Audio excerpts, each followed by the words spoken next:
بسم اللہ الرحمن الرحیم۔ صلاۃ و تسبیح کے متعلق چند مسائل جو مجھ سے سوال پوچھے گئے ان کا میں آپ کو جواب دوں گی۔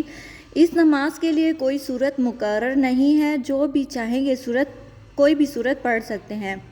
ان تسبیحات کو زبان سے ہرگز نہیں گننا چاہیے، کیونکہ زبان سے گننے سے نماز ٹوٹ جائے گی۔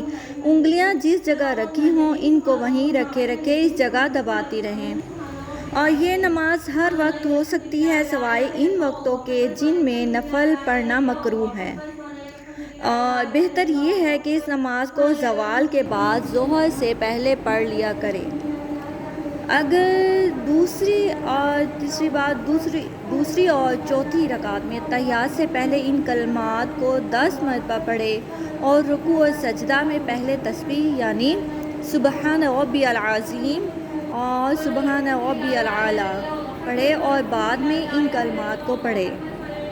اگر کسی وجہ سے سجدہ سہو پیش آ جائے تو ان میں یہ تسبیحات نہ پڑھے۔ کسی جگہ بھولے سے تسبیحات پڑھنا بھول آئی ہوں تو جس سے 75 کی تعداد میں کمی ہو رہی ہو اور اب تک قضا نہ کی ہو تو اس کو سجدہ سہو میں پڑھ لیں۔ آمین۔ جزاک اللہ، اللہ پاک قبول فرمائے۔